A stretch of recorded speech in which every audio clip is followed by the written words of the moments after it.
Kembali di Sapa Indonesia Malam, Saudara Menteri Keuangan Purbayayudi Sadewa mengancam akan mengambil anggaran kementerian yang realisasi belanjanya belum optimal. Ia memberikan tenggat waktu hingga bulan Oktober.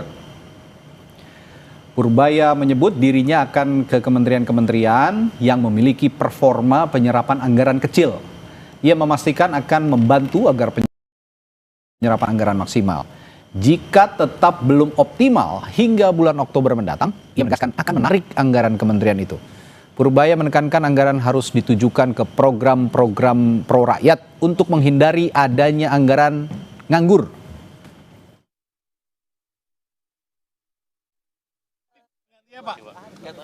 Besok pelatih lapor ke Menteri Keuangan untuk rencana kerja lebih ke DPR Pak jadinya. Sebelumnya kan Bapak kalau nggak salah Ketua LPS, nah itu kan lapornya ke Menq Pak ya rencana kerja. Nah itu diubah kan Pak. Kalau siap. Ya. Makasih ya Pak. Makasih Pak Purbaya. Hati-hati Pak. Kita bebas.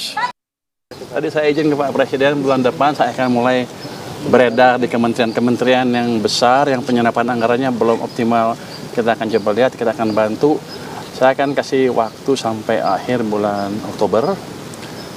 Kalau mereka kita perkirakan nggak bisa belanja sampai akhir tahun, kita ambil uangnya. Jadi potong lagi nih Pak, potong lagi nih. Kita sebarkan ke program-program yang langsung siap dan berdampak ke rakyat. Saya nggak mau uang nganggur. Saudara Menteri Keuangan Purbayayudi Sadewa ancam akan tarik kembali anggaran kementerian yang tidak optimal melakukan belanja atau menyerap anggaran. Apa implikasi dari pernyataan Menteri Keuangan ini? Akankah kementerian bisa lebih efektif dan efisien dalam menggunakan anggaran mereka? Kita ulas bersama Wakil Ketua Komisi 11 DPR RI Muhammad Hekal dan Direktur Eksekutif Selyos Bima Yudhistira. Selamat malam Mas Bima. Selamat malam. Pak Hekal, selamat malam. Selamat malam. Baik. Pak Hekal, saya ke Pak Hekal dulu nih. Sampai Menkeu baru mengeluarkan ancaman, sebenarnya bagaimana penyerapan anggaran di kementerian kalau menurut pengamatannya Komisi 11 nih? Saya rasa itu sebetulnya bukan ancaman ya, itu lebih ke memang beliau mau mengoptimalkan uang yang ada di dalam pemerintahan. Nah itu kan kita udah dengar dari awal beliau semenjak jadi menteri ini kepengen melihat perputaran uang ini berjalan di dalam perekonomian lebih cepat supaya bisa menggairahkan semua roda dan mesin-mesin ekonomi yang bisa digerakin gitu kan. Ya. Jadi saya rasa kan kita udah lihat beliau belum apa-apa langsung mindahin duit 200 triliun sekarang duit yang ngangguran atau belum kepake oleh kementerian dan kira-kira tidak akan kepake, ya sudah kita pakai buat program-program yang masih bisa, yang masih sempat dalam waktu 2-3 bulan terakhir tahun ini gitu kan. Jadi saya rasa sih sebetulnya ini juga pecutan juga buat kementerian yang mungkin masih belum selesai atau belum bisa menggunakan anggarannya ya. Sah-sah aja saya rasa ini malah bagus gitu kan. Ini jadi pecutan buat teman-teman di KL untuk segera menuntaskan programnya kalau yang belum selesai, karena memang mempercepat penyerapan anggaran bagian juga dari kita menstimulasi perekonomian yang sedang lesu ini. Ya, Pak Hekal, ini kan tahun anggaran sebenarnya sudah mau selesai ya. Kalau boleh dihitung bulan ya sekitar 3 bulanan lagi lah ya, 3 bulan lagi menuju akhir tahun 2025. Berdasarkan koordinasi atau komunikasi Komisi 11 secara periodik dengan berbagai kementerian, sebenarnya berapa banyak anggaran yang belum diserap kementerian tahun ini? Ada nggak datanya? Ada sih, tapi itu variatif. Ini saya lihat ada dari yang baru penyerapannya masih di bawah 50%, tapi ada juga yang sudah di atas 70% gitu kan. Itu sangat variatif dan itu kan juga banyak tergantung juga dengan program ataupun dengan tipe pengadaan yang mereka lakukan. Kalau yang banyak pengadaannya sifatnya proyek-proyek yang perlu tender, nanti penyelesaiannya itu ada termin-terminnya, itu banyak juga yang selesainya nanti menjelang akhir tahun gitu kan. Nah, kalau yang sifatnya belanja barang lebih banyak atau kegiatannya lebih banyak kegiatan-kegiatan, nah itu mungkin dia lebih normal lah, pengeluarannya itu lebih rutin gitu kan. Nah, jadi macam-macam itu tergantung kegiatan lah. Tapi masih ada ya, artinya masih ada yang sangat tinggi juga yang belum terserap, 50-70% itu untuk menjelang akhir tahun menurut saya sangat tinggi sekali. Saya ke Mas Bima kalau gitu. Ini ya nggak heran juga Menteri Menkeu Purbaya ini juga mengeluarkan ya kalimat kalau kata Pak Hekal bukan ancaman, tapi nadanya seperti ancaman sepertinya. 50% bahkan tadi kata Pak Hekal ada yang 70% belum terserap, ini 3 bulan lagi efektif tahun anggaran akan selesai gitu kira-kira. Ini kira-kira apa? Fenomena apa yang terjadi? Apakah ini sudah menjadi modus tahunan dari berbagai kementerian dan apa tujuannya sebenarnya kok nggak buru-buru diserap gitu anggaran Iya, ini? sebenarnya tanpa Pak Purbaya bilang kalau tidak terserap dengan baik itu akan ditarik anggarannya, ya memang kuartal keempat akhir tahun itu biasanya realisasi anggarannya memang didorong. Oke. Nah, tapi yang menjadi problem itu adalah pada awal 2025 setting di kementerian lembaga itu adalah penghematan, blocking anggaran. Kalau nggak salah ada 300 triliun lebih yang akan dihemat. Jadi kalau sisa 3 bulan efektif langsung digenjot, ini kan juga nggak semua kementerian itu siap. Kalaupun digenjot, yang menjadi pertanyaan diserap secara cepat, apa yang paling cepat? Belanja pegawai, honorarium. Ini masuk belanja yang sifatnya kan konsumtif. Oke. Tapi kalau untuk pos belanja modal, ada tendernya, ada proses cari vendornya. Ini lebih baik Pak Purbaya untuk yang kementerian teknis butuh tender dan lain-lain nggak bisa dipercepat karena nanti kualitas dari penyalurannya bermasalah. Korupsi di situ bisa jadi salah satu resiko. Lebih baik fokusnya di 2026 untuk yang memang belanja yang sifatnya belanja modal. Tapi kalau kuncinya memang harus menyerap anggaran lebih cepat, memang betul itu mendorong ekonomi untuk belanja pemerintah. Nah, satu lagi itu adalah masalah dari menteri-menteri teknisnya. Problemnya adalah di menteri ekonomi sendiri, nggak usah bicara menteri lainnya. Menteri tim ekonomi itu banyak diisi ketum parpol atau ex mantan kekuatan politik ketum lah ya. Parpol, iya. Kekuatan politik. Jadi kuncinya dari Pak Purbaya ini backupnya harus kuat untuk bisa bilang ke ketum parpol sekaligus juga Menko ataupun menteri teknis itu untuk cepat dong anggarannya disalurkan, diserap ya. Dan itu ada dukungan politik harusnya di belakang Pak Purbaya mempercepat itu kalau dia mau. Oke. Ngomong-ngomong soal kekuatan politik, kita juga malam hari ini ada Pak Hekal yang juga orang politik, Pak Hekal. Pak Hekal, kalau Pak Purbaya bicara seperti itu, seberani itu, tadi disinggung oleh Mas Bima, bahwa di kementerian-kementerian teknis juga diisi oleh petinggi-petinggi partai politik, bahkan ada yang menjadi ketua umum partai politik. Nah, sejauh ini ada nggak kendala untuk merealisasikan apa yang diinisiasi oleh Pak Purbaya ini tanpa ada hadangan politik menurut Pak Hekal? Saya lihat beliau itu kan selalu koordinasinya langsung dengan presiden dan itu secara hierarki juga sekarang kan beliau itu langsung lapornya ke presiden. Kalau yang dulu itu memang diposisikan di bawah Menteri Perekonomian, Menko Perekonomian, maaf. Sekarang kan memang langsung lapornya ke presiden. Jadi sebetulnya beliau sudah punya dukungan politik yang paling kuat, gitu kan. Pak Presiden ini adalah ketum parpol juga dan juga ketua koalisi terbesar hari ini yang praktis hampir semua partai kecuali satu ada di dalam koalisi itu, dan yang satu pun itu di luar tapi juga tidak menjadi oposisi tapi menjadi penyeimbang gitu kan. Jadi rasanya sih beliau punya dukungan yang cukup kuat dan saya belum lihat juga ada gerakan atau apa-apa untuk menghadang beliau. Nah, memang tadi yang disampaikan Pak Bima benar juga, tapi kan saya ada kasih bisa juga opsi tambahan. Kalau kita sekarang lihat beliau waktu misalnya menaruh 200 triliun itu kan juga sekarang dibarengin dengan paket yang stimulus 845. Paket stimulus itu kan saya lihat juga akan menelan biaya kurang lebih 16 triliun. Nah, kalau memang dana-dana yang akhirnya nggak kepake itu kan sebenarnya masuk ke Silpa. Itu kan bisa juga kalau kita mau habiskan bisa masuk ke dalam berbagai paket stimulus yang nggak perlu tender atau nggak perlu dibelanjakan, kan bisa misalnya dalam DTP atau pajak yang ditanggung pemerintah ataupun hal-hal yang seperti itu kan relatif cepat penyerapannya. Misalnya kita mau nanggung pembayaran listriknya kalangan tertentu atau kita mau nambahin misalnya subsidi terhadap komoditi tertentu, itu bisa juga dilakukan. Nah, satu hal lagi tadi yang disinggung oleh Mas Bima juga, dengan adanya statementnya Pak Purbaya ini, kalau Pak Hekal tidak mau menyimpulkan ini sebagai sebuah ancaman, anggaplah ini sebuah warning gitu ya dari seorang Menteri Keuangan. Apakah dengan adanya warning ini kinerja penyerapan anggaran kementerian akan lebih baik, atau jangan-jangan justru tadi yang seperti Mas Bima bilang belanjanya asal-asalan demi agar tidak kehilangan dana aja katanya? Pak Hekal. Kalau saya rasa belanja asal-asalan juga nggak berani ya. Itu kan semua ada prosedurnya dan ada resiko hukumnya juga, Pak. Hari ini kan kita bukan hanya resiko hukum tapi juga resiko sosial. Kalau kita belanja ugal-ugalan sebelum ada hukum ada resiko sosial. Kita ini semua udah mulai mengalami hal-hal gitu, apalagi DPR baru-baru ini kan. Jadi saya rasa kita tetap harus tertib administrasi, kita juga harus menjaga kredibilitas daripada kebijakan fiskal kita. Nah, saya rasa sih sebetulnya mereka ini kan semua sudah, ASN kita sebetulnya sudah cukup terlatih lah, dan memang ada program-programnya, tinggal mereka melakukan percepatan. Saya rasa tahapannya ini mereka masih cukup waktu, ini baru bulan September.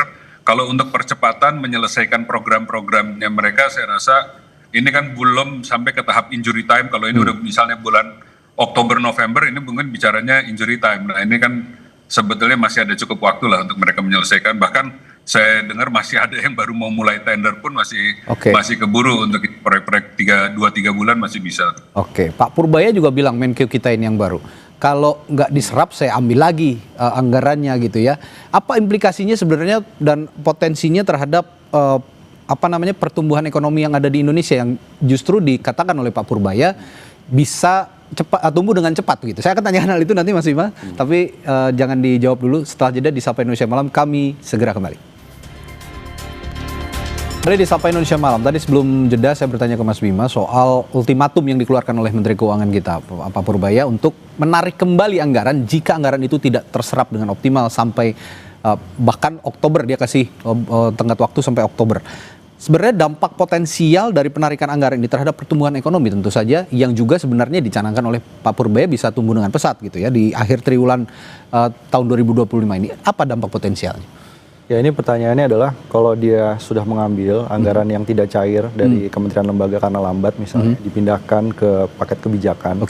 Perlu berapa lama nih paket kebijakannya? Kecuali bentuknya adalah model seperti bansos tunai. Jadi begitu ditarik, kemudian langsung dikembalikan kepada penerima bantuan atau penerima manfaat. Tapi itu pun kalau bentuknya misalnya masih bantuan pangan, itu ada jeda. Artinya tidak optimal juga, belum tentu optimal kalau ditarik ke alokasi program lainnya. Yang kedua itu kan sekali lagi ini adalah mode sebelumnya efisiensi anggaran. Itu kalau menteri-menteri teknisnya disuruh menyerap, bahkan sebagian mungkin bilang begini, Pak Purbaya, tambah dulu anggarannya yang kemarin di blocking, kembalikan dulu. Ya baru kemudian ngomong soal serapan anggaran. Nah tapi dari sisi Pak Purbaya sebagai Menteri Keuangan sebenarnya yang harus disiapkan adalah kalaupun ditarik sebagian harus disisakan untuk front loading anggaran di awal 2026 untuk biaya yang sifatnya rutin, belanja operasional, gaji pegawai itu di awal tahun. Karena kita ngelihat nih di akhir-akhir tahun sampai awal tahun ke depan mungkin kompetisi untuk narik surat utang untuk mendapatkan pembiayaan itu memang agak challenging, agak menantang. Ya, bunganya juga mungkin lebih tinggi. Iya. Ya, jadi siapin silpa lebih banyak lagi di 2026. Nah, tadi juga sempat disinggung oleh Mas Bima, kalau ditarik dialihkan ke sektor lain. Jadi saya mencontohkan mungkin yang bisa dialihkan ke infrastruktur mungkin ya, atau juga mungkin ke subsidi tadi kayak bantuan sosial dan segala macam. Tapi bagaimana pengaruhnya ke defisit APBN dan utang negara kalau gitu? Ya, itu dia. Kalau ditarik, ini kan artinya ditarik dan langsung dibelanjakan. Sementara satu lagi variabel yang belum disebut dari tadi adalah soal penerimaan pajaknya bagaimana. Ya betul. Kalau penerimaan pajaknya oke dan naik ya, maka tidak ada persoalan karena hanya menggeser anggaran. Tapi kalau misalnya awalnya anggaran itu memang ingin disisakan untuk jaga-jaga agar defisitnya tidak sampai menyentuh misalnya di bawah 3%. Tapi kalau semua harus dibelanjakan secara penuh dengan kondisi penerimaan pajak yang bahkan kondisi ke depan masih akan tertekan dari pajak dan juga penerimaan negara bukan pajak, maka alangkah bijaknya alokasinya ini yang nanti kita tanya ke Pak Purbaya. Berapa banyak tiap bulan ya, nanti harapannya setiap bulan itu akan dilaporkan menteri mana saja yang serapannya masih rendah. Yang kedua, kalaupun ditarik anggarannya itu dibelanjakan untuk apa? Kemudian disiapkan silpa untuk jaga defisit anggaran itu berapa? Ini harus transparan. Tapi harapannya Pak Purbaya kan kemarin BGN yang serapannya masih di bawah 15%. Itu akan dibuat press conference tiap bulan, kepala BGN akan dipanggil. Harapannya semua menteri bisa begitu deh. Dan nanti yang kita tunggu dari Pak Purbaya soal transparansi serapan anggaran ini adalah APBN kita. Ini banyak yang lagi nunggu APBN kita karena di situ serapan belanja, utangnya butuh berapa, penerimaan pajaknya berapa. Itu yang harus kemudian rilis kembali sehingga publik bisa memantau kualitas belanja. Sebenarnya ini kan langkah yang akseleratif gitu ya. Saya ke Pak Hekal, ini langkah yang akseleratif. Tadi kita singgung kurang lebih pertanyaan saya mirip-mirip nih. Anggaran dialihkan ke program yang lebih bermanfaat untuk publik misalnya, untuk rakyat. Yang salah satunya tadi disinggung program pemerintah seperti MBG atau Kopdes misalnya. Nah, Pak Hekal, kalau begitu untuk supaya itu teraplikasikan dengan cepat, mekanismenya kira-kira gimana? Dan apa yang akan Anda utarakan juga ketika mungkin nanti berkoordinasi dengan Menteri Keuangan soal ini? Jadi kalau saya lihat ini kan sebetulnya Pak Menteri ini jadinya agak lambat di tahun ini gitu kan. Jadi udah hampir 2/3 tahun lah beliau terus jadi menteri melanjutkan apa yang sudah dirintis oleh pendahulunya. Ya. Bahkan waktu beliau jadi ini sudah di dalam pembahasan APBN. Jadi kalau kita benar-benar mau lihat beliau ini seperti apa, itu kan kita bicara nanti tahun depan. Ya. Tahun depan itu pun baru benar-benar yang hasil rancangan APBN-nya beliau nanti tahun depannya lagi gitu kan. Tahun ini kan beliau sebetulnya melanjutkan rumusan yang sudah Betul. paruh jalan, malah udah tinggal ketok aja gitu kan. Jadi saya lihat kalau tahun ini khususnya beliau mengoptimalkan dari apa yang sudah terjadi. Tahun depan pun nanti beliau sudah berusaha mengoptimalkan dari rancangan yang sudah didesain oleh pendahulunya beliau gitu kan. Nah makanya tadi bahasa front loading, semua anggaran yang nggak terpakai oleh kementerian manapun kan memang jadinya silpa. Dan nanti masuknya ke rekening juga gitu kan. Nah ini kan tadi benar juga, kita kan juga harus lihat dari segi penerimaan. Nah memang penerimaan kita menurut kita data yang terakhirnya kan belum dapat nih, kalau nggak salah sebentar lagi akan mau dirilis juga, ada perbaikan.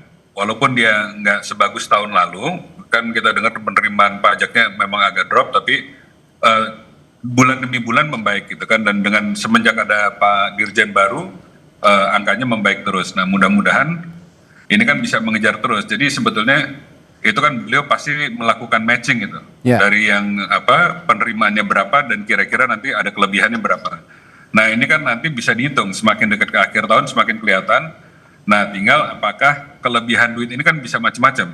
Tadi bisa kalaupun nggak sempat nih mau dibelanjakan atau diputar tempat lain, bisa juga kita mengurangi penerbitan utang-utang baru seperti yang kemarin dilakukan. Oke lah, ini kelebihan sal kita pakai buat mengurangi defisit deh, 80 triliun kita arahkan buat mengurangi defisit, bisa juga dipakai seperti itu. Nah ini kan semua juga meringankan APBN, tinggal kita pilih. Rasanya ini jadi banyak bahan setelah setiap hari kan Pak Purbaya ini banyak ide-ide baru nih sebagai Menteri Keuangan.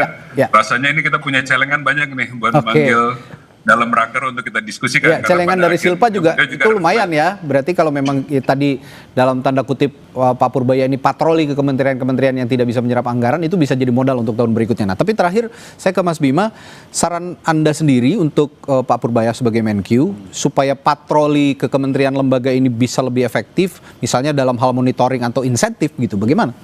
Ya, yang paling penting harus diyakinkan secara teknis di kementerian bahwa memang anggaran ini sebenarnya bisa terserap. Dan nanti akan ada asistensi dari Kementerian Keuangan.